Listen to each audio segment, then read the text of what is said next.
Hello प्यारे बच्चों, कैसे हो आप लोग। मैं आशा करता हूं कि आप लोग अच्छे होंगे।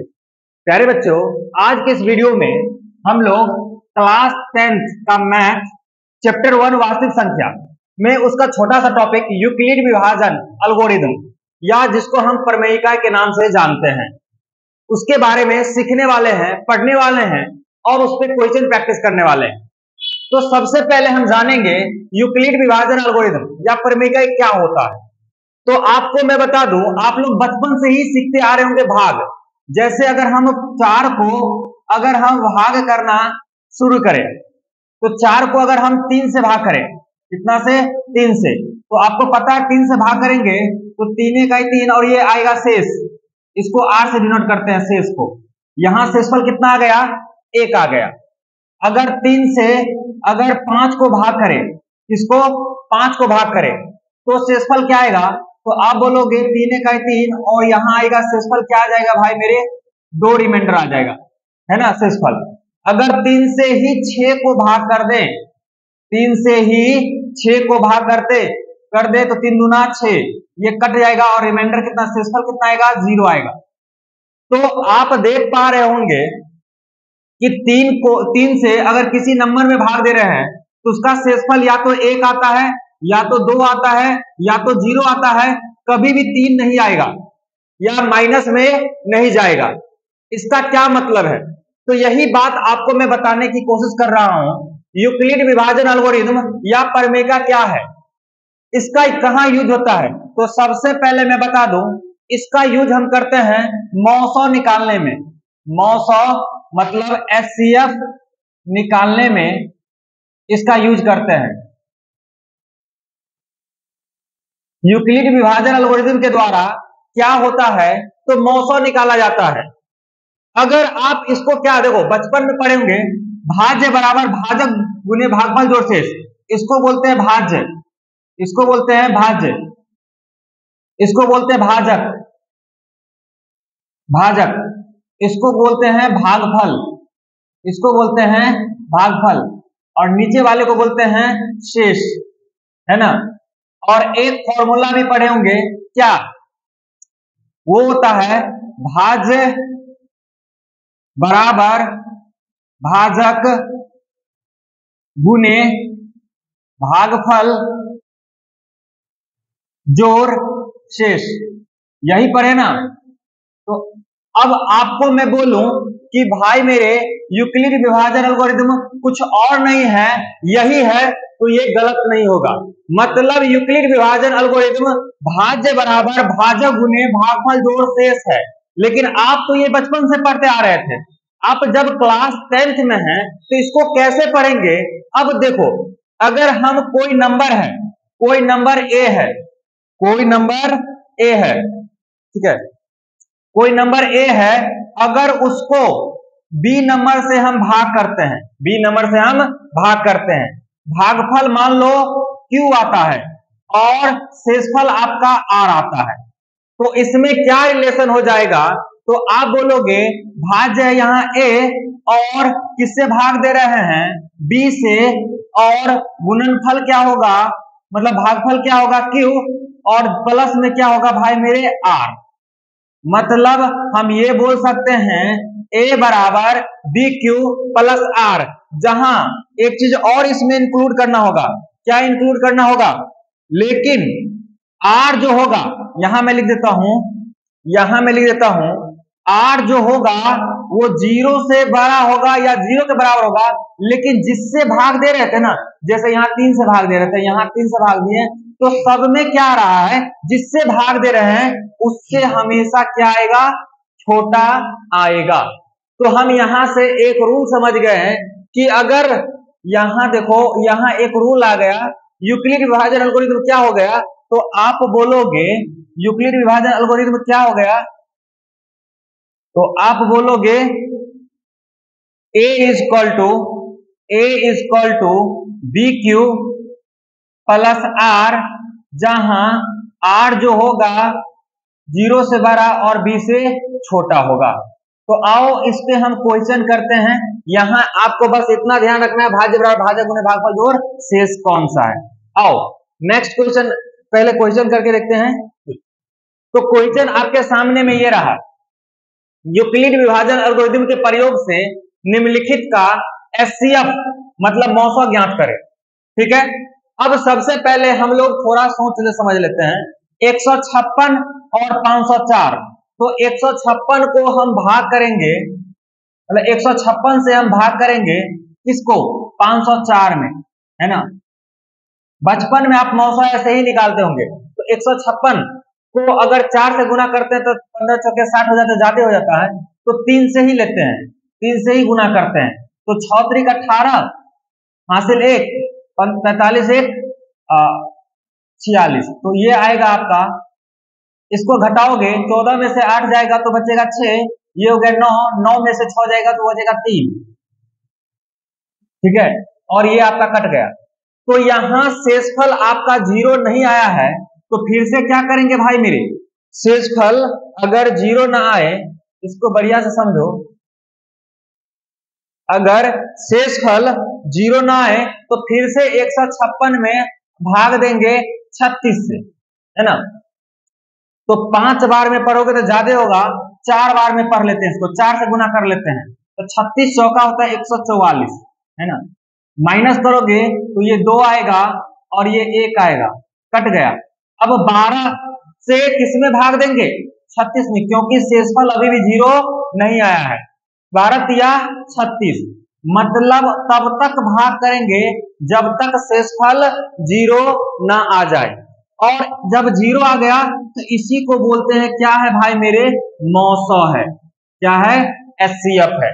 अब देखो यूक्लिड विभाजन एल्गोरिथम में इसी बात को हम कैसे लिखेंगे, तो हम सॉल्यूशन लिख रहे हैं, सॉल्यूशन लिख रहे हैं फर्स्ट नंबर का।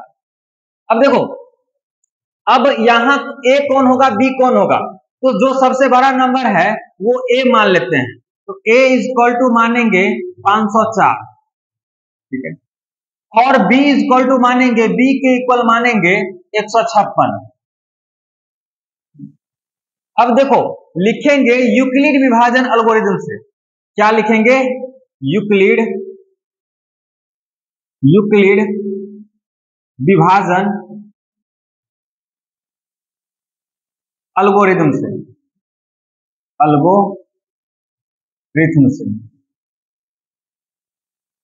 यूक्लिड विभाजन एल्गोरिथम क्या होता है, तो आप अभी जस्ट पढ़े हैं, a बराबर बी क्यूब प्लस आर, जहां r जो है 0 से तो बड़ा है लेकिन b से छोटा है।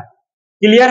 अब देखो a का कौन काम कर रहा है भाई मेरे, तो a है 504, तो लिखेंगे 504, है ना, इक्वल है तो इक्वल डालेंगे, b के जगह पे 156, तो 156 कितने बार में भाग लगा, 156 को 156 से 504 में भाग लगा तो 3 आया था क्या, भागफल, और शेष आया था भाई मेरे 36। तो हम यहां लिखेंगे चूंकि r बराबर नॉट 0, मतलब मौसा कब निकलता है, जब उसका शेषफल क्या हो जाता है, 0 हो जाता है। तो हम यहां लिखेंगे r इक्वल टू नॉट 0। तो अब जल्दी से बताओ a क्या हो जाएगा, इसीलिए a अब क्या हो जाएगा, तो अब फिर a कौन बन जाएगा, तो a 156 बन जाएगा, a कौन बन जाएगा 156, है ना, और b कौन बन जाएगा, तो b आपका बन जाएगा 36, है ना, सही बात। अब आगे देखो, फिर से वही रूल अपनाएंगे, a बराबर b की प्लस r, मतलब अब ना 36 से भाग दे रहे 156 में, और शेषफल गुना भागफल आ रहा है 4 और शेषफल आ रहा है 12। इसी बात को फिर से लिख देंगे कि 156 को भाग दिए 36 से, है ना, और भागफल आया 4 और शेषफल आया कितना, 12, है ना।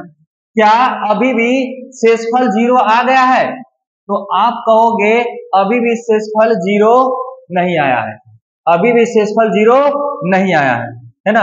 तो फिर से क्या करेंगे, लिखेंगे चूंकि r बराबर नॉट 0, ठीक है। अब a जो हो जाएगा आपका 36, और b जो हो जाएगा क्या, जो शेषफल आया है 12। अब फिर से इसी बात को लिख देंगे, 36 बराबर 12 गुने कितना, 12 या 36, 3 बार में कट गया और शेषफल क्या आ गया, 0। अब लिखेंगे शेषफल 0 आ गया है तो लिखेंगे चूंकि r बराबर 0, इसीलिए मौसौ लिखो या एचसीएफ लिखो, इसीलिए मौसौ, किसका मौसौ भाई मेरे, किसका मौसौ निकालने चले थे, 504 और 156 का, तो 504, 156 का मौसौ कितना आ गया है, लास्ट टाइम किससे कट गया, 12 से कट गया, इसीलिए इसका मौसौ क्या आ गया आपका, 12 आ गया। तो उम्मीद करता हूं आपको मैं इसीलिए पहले ये करके दिखा दिया हूं ताकि आप आसानी से इसको सॉल्व करके और अपने 10th के बोर्ड एग्जाम में जो हर साल ये क्वेश्चन 2 मार्क में पूछा जाता है, आप ऐसे सॉल्व करके आओगे और आपको 1 नंबर भी कोई नहीं काट पाएगा। आओ इसी पे सेकंड नंबर क्वेश्चन देखते हैं, और सेकंड नंबर क्वेश्चन है 135 और 225 का निकालना है, ठीक है। तो आओ हम इसी में ले लेते हैं कोई नेक्स्ट पेज, देखो यही ले लेते हैं, कौन कौन है भाई मेरे, 135 और 225, मैं यही सॉल्व कर लेता हूं ना। अब क्या है, सॉल्यूशन लिख रहे हैं, सॉल्यूशन सेकंड का, ठीक है, सेकंड का सॉल्यूशन देखो। अब इसमें 225 बड़ा है तो हम a लिख लेंगे 225 और छोटा जो है b, छोटा को हम b बोल लेते हैं जो कि 135 है, क्लियर है। और यूक्लिड विभाजन एल्गोरिथम के द्वारा हम इसको सॉल्व करना स्टार्ट करते हैं। तो अपना रूल अपना याद होगा, क्या होता है, लिखेंगे यूक्लिड विभाजन एल्गोरिथम से,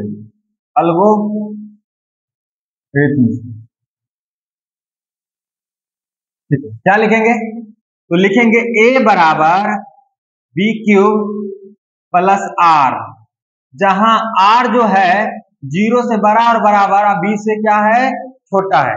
चलो इसको बिना डिवाइड किए मैं आपको डायरेक्ट स्टेप बताकर सिखाता हूं।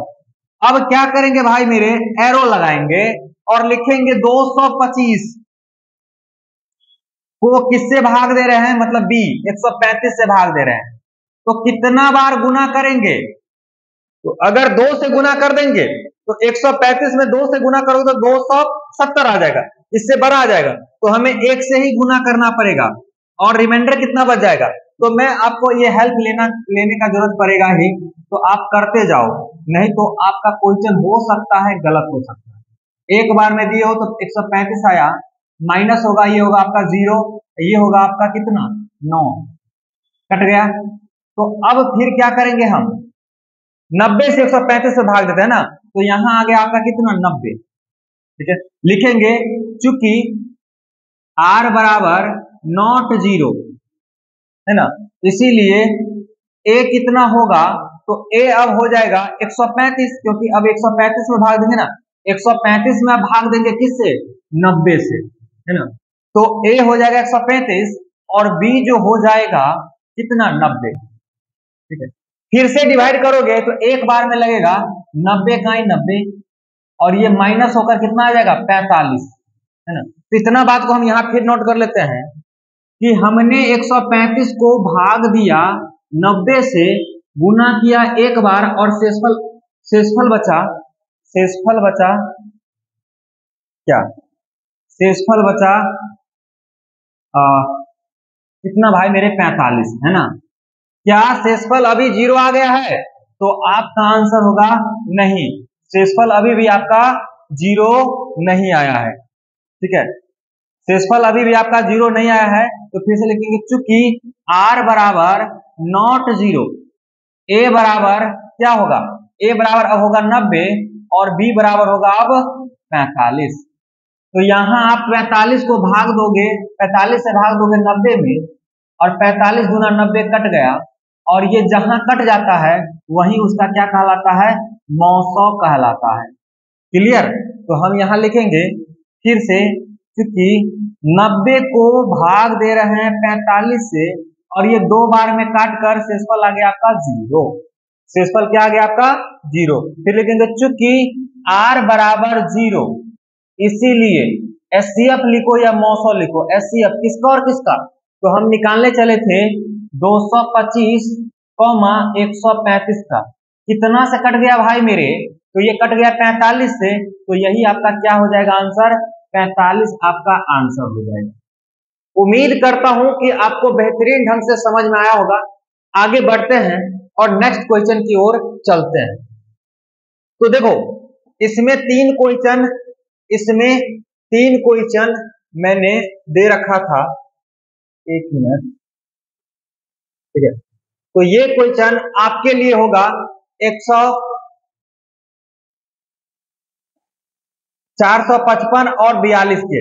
तो ये आप लोग HW मतलब घर से आप लोग बनाओगे, मतलब घर क्या आप इसे सॉल्व करोगे और कमेंट में कमेंट करके बताओगे। अगर आपको वीडियो पसंद आ रहा है तो वीडियो को लाइक करेंगे, चैनल पे नए हैं तो चैनल को सब्सक्राइब करोगे, ठीक है, और दोस्तों के साथ शेयर जरूर करोगे। आओ नेक्स्ट क्वेश्चन करते हैं, क्वेश्चन नंबर 2। देखो ये क्वेश्चन थोड़ा आपको उटपटांग लगेगा, लेकिन मैं समझाऊंगा तो आपको अच्छे समझ में आ जाएगा, है ना। अब देखो दिखाएं कि क्वेश्चन है, दिखाएं कि एक धनात्मक विषम पूर्णांक 4q+1 या 4q+3 के रूप का होता है, जहां q एक पूर्णांक है। तो ये क्वेश्चन रहा आपका। अगर मैं बोल दूं किसी नंबर से किसी संख्या को भाग करते हैं तो किस रूप का होता है, तो जैसे हम अगर बोल दें कि 4 से किसी नंबर को गुना भाग करोगे, वो नंबर मान ले 25 है, तो ये क्या होगा, तो 6 चौक 24 होगा और शेषफल क्या आ जाएगा 1। तो इस नंबर को हम कैसे लिख सकते हैं, अगर लिखना चाहे तो हम लिख सकते हैं 25 कोई नंबर है, उसको किससे भाग किया गया भाई मेरे, 4 से, ठीक है, और वो किस मतलब भागफल आया 6 और गुणन शेषफल आया 1।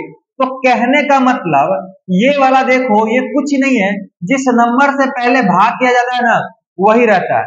इसका मतलब ये कोई धनात्मक विषम पूर्णांक है जिसे केवल 4 से भाग किया जा रहा है, तो ये इस रूप का होता है, ठीक है। पहले आपको ये समझना है कि किससे भाग किया जा रहा है, तो 4 से भाग किया जा रहा है। तो हम इसका सॉल्यूशन लिखना स्टार्ट करते हैं। ये बात समझ गए कि इस नंबर को 4 से भाग किया जा रहा है और जिसे भाग किया जाता है उसको बोलते हैं बी, कोई नंबर को बोलते हैं ए। अब समझो, मान लेते हैं, माना कि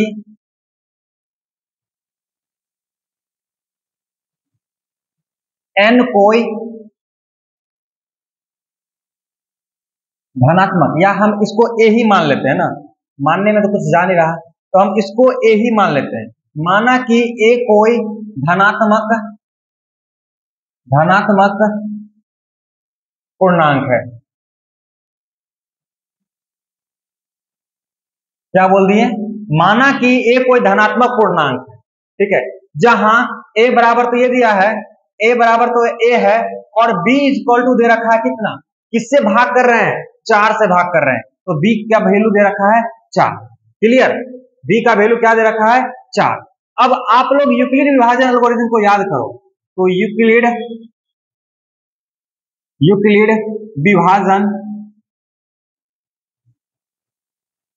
विभाजन एल्गोरिथम से, यूक्लिड विभाजन एल्गोरिथम से क्या होता है यूक्लिड विभाजन एल्गोरिथम, तो आपको याद होगा a is equal to B Q plus are, जहां जो r है भाई मेरे 0 से बड़ा और बराबर और b से छोटा होता है ना।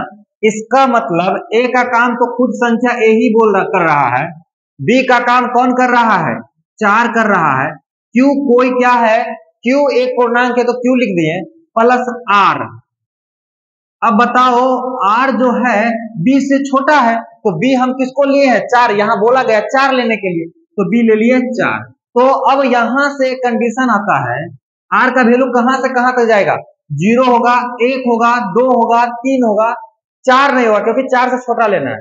तो अब अगर हम ले ले r बराबर 0, r बराबर ले ले 0, तो a बराबर क्या होगा, तो a बराबर होगा 4q और r के जगह पाएगा 0, तो खत्म हो गया। अब जरा 4q के बारे में हम क्या ऐसे लिख सकते हैं, 2 गुने 2q। आप बोलोगे हाँ क्यों नहीं लिख सकते हैं।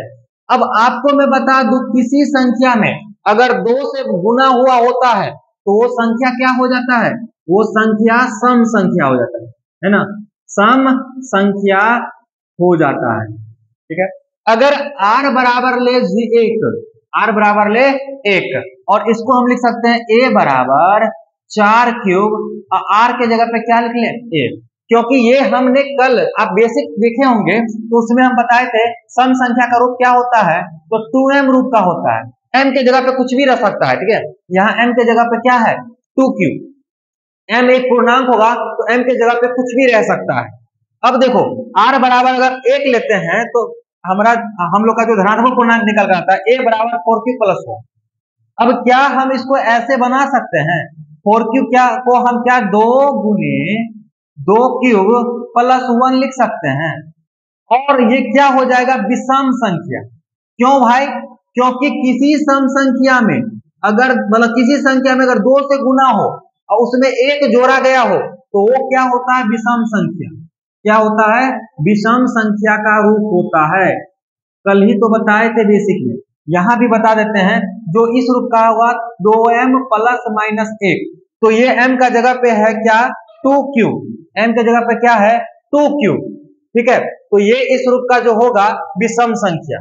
अब अगर r के जगह पे 2 रखते हो, क्या रखते हो, 2, तो क्या बनकर आएगा, a बराबर 4q प्लस 2, यहाँ 2 कॉमन आ रहा है तो 2 कॉमन ले लो इस दोनों में से, तो यहां बन जाएगा 2 क्यूब प्लस 1, 2 क्यूब प्लस 1। एक मिनट, हाँ यहां बन जाएगा 2 क्यूब प्लस 1। अब देखो 2 से फिर से इसी नंबर में हमने गुना कर दिया, अगर कितना भी कठिन नंबर हो, कुछ भी हो, अगर 2 से गुना है क्योंकि पूर्णांक है, 2 से गुना है तो ये फिर से क्या बन गया, सम संख्या। क्या बन गया, सम संख्या। ठीक है, सम संख्या बन गया। ठीक है, अब r का वैल्यू अगर हम लास्ट में कितना ले सकते हैं, r का वैल्यू ले सकते हैं 3 तक, तो अगर r का वैल्यू क्या ले ले भाई मेरे 3, 4 तो ले नहीं सकते क्योंकि 4 से हमें क्या लेना है, छोटा लेना है। तो अब होगा a बराबर 4 क्यूब प्लस 3। इसको जरा डिटेल्स देखो, इसको क्या हम ऐसे लिख सकते हैं, 4 क्यूब प्लस 3 को क्या लिख सकते हैं, 2 प्लस 1, और यहां से कॉमन निकालने लगोगे तो 2 कॉमन निकाल लिए तो 2 क्यूब प्लस 1 आ जाएगा, प्लस में 1, तो ये कुछ भी रहे 2 से गुना रहे, अगर यहां तक रहता सम लेकिन उसमें 1 ऐड हो गया तो क्या बन जाएगा आपका, विषम संख्या, विषम संख्या। अब ध्यान से देखो क्या कि दिखाएं कि एक धनात्मक विषम पूर्णांक या तो इस रूप का होता है या तो इस रूप का होता है। तो जरा देखो, अगर हम इस रूप का लिख रहे हैं तो ये सम बन जा रहा है, इस रूप का लिख रहे हैं तो ये विषम बन जा रहा है, इस रूप का लिख रहे हैं तो सम बन जा रहा है। तो विषम रूप देखो 2 ही निकल कर आया ना, एक ये और एक ये, तो हमें यहां से हमें प्रूफ होता है कि विषम संख्या जो होते हैं किस रूप का होता है, तो हम यहां लिखेंगे धनात्मक विषम पूर्णांक, धनात्मक विषम पूर्णांक, विषम पूर्णांक किस किस रूप का निकला, तो लिखेंगे 4q प्लस 1 या 4q प्लस 3 के रूप का